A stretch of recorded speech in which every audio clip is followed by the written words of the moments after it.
kabiling linya po mapapakinggan natin, walang iba kundi ang OWA Region 4V na walang iba kundi si Director Alan Ignacio. Magandang tanghali po, sir.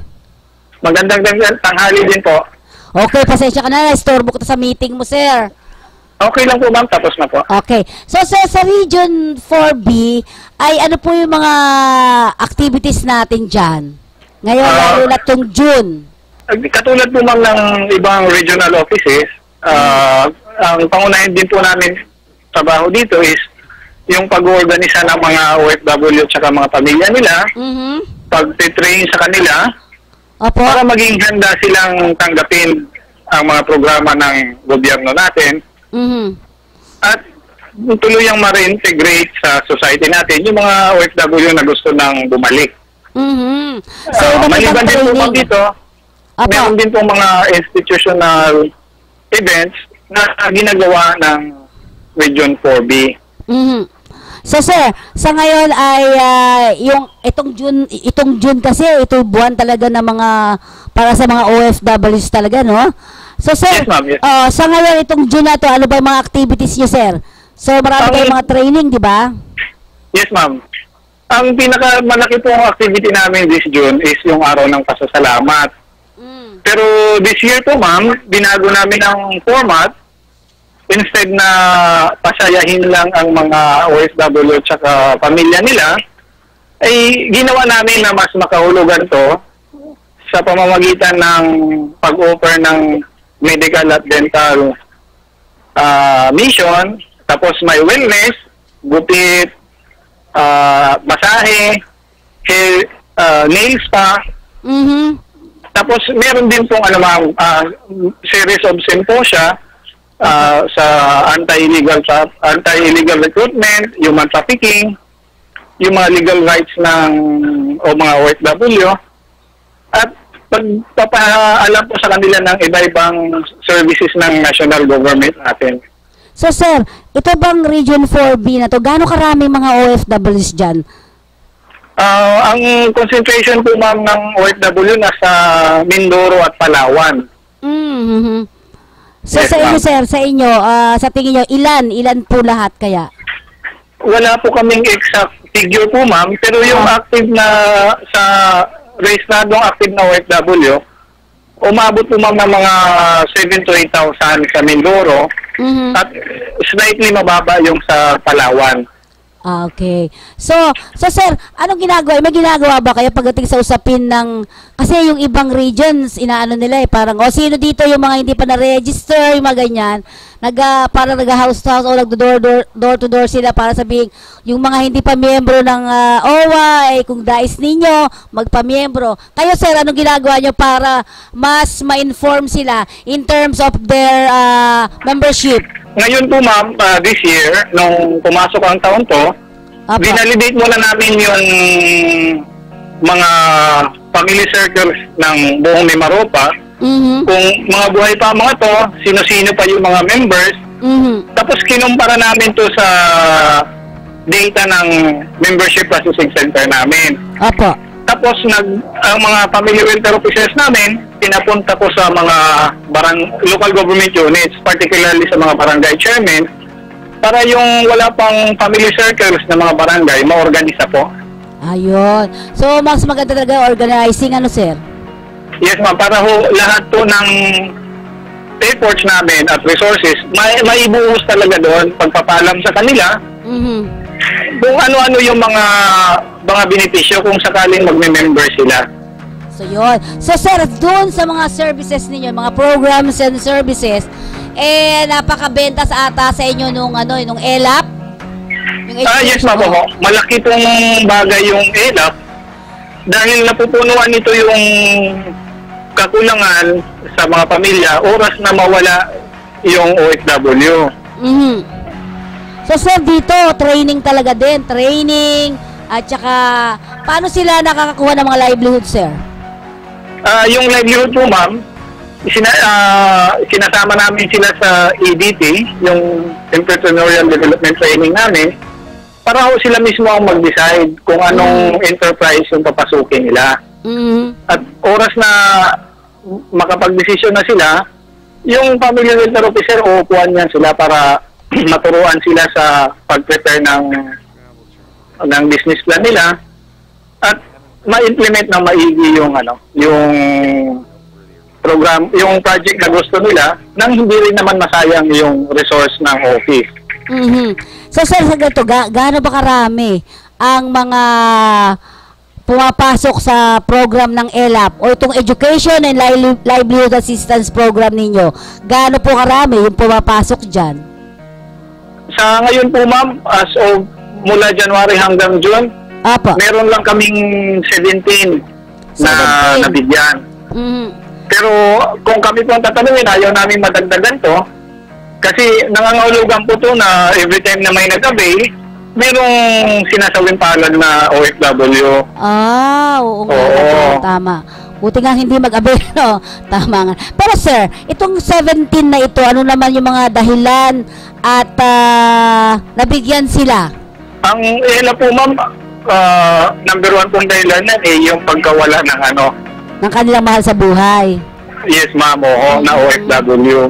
So dito sa 17 na ito, ano po ba ang nakuha nila livelihood assistance sa OWA?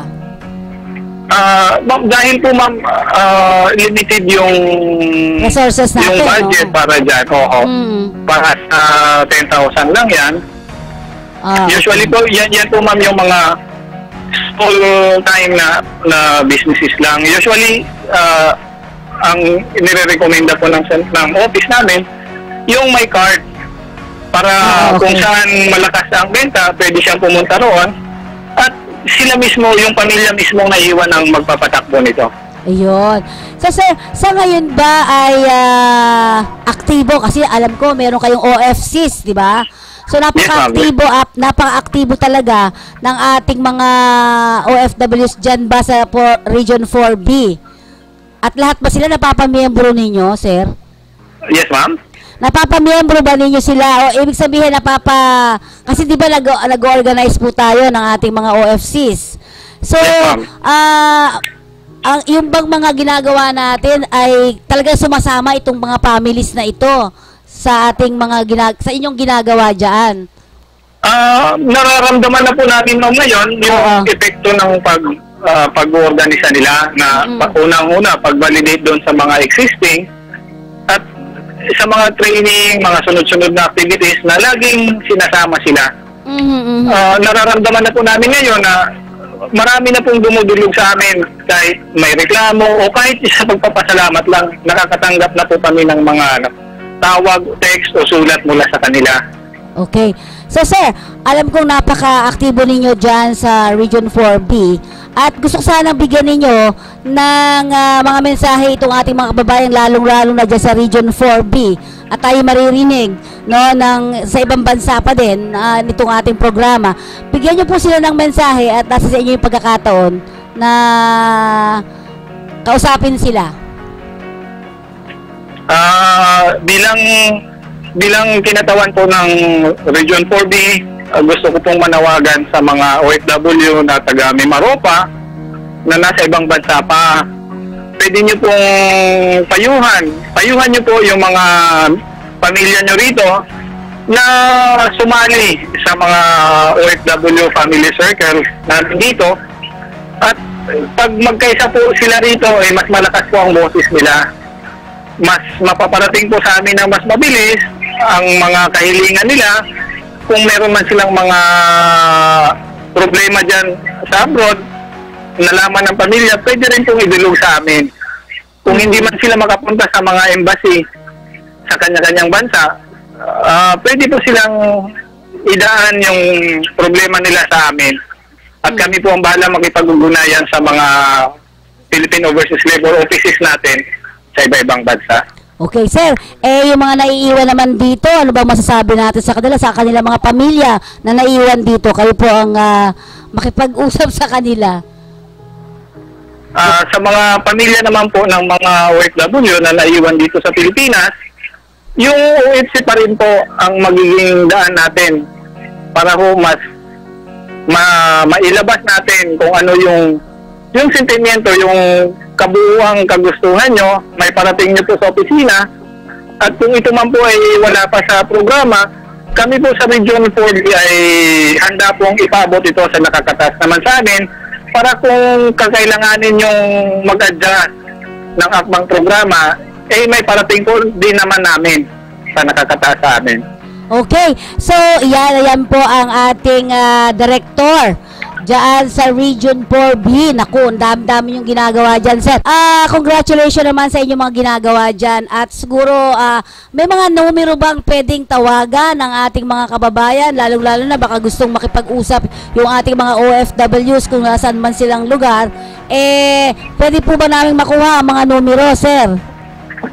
Ma'am, itong number ko na po. I-text nila ako rito, tawagan nila ako 24/7. Naku talaga, sir, personal to, ha?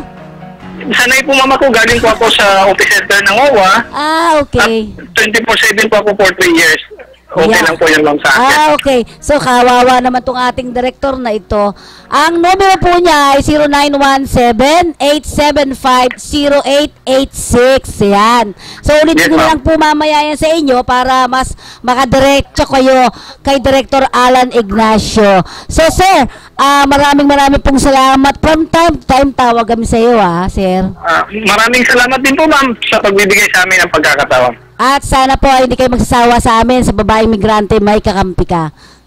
Opo, ma'am. Thank you very much po. Ayan po mga kaibigan, ang direktor ng Region 4B.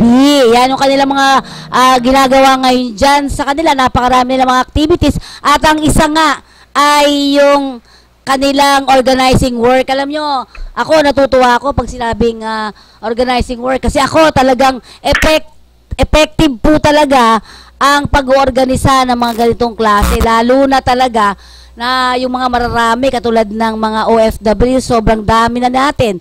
Ilan na tayo? Nasa 10 million na tayo na mga OFW sa mga 220 na mga bansa, di ba?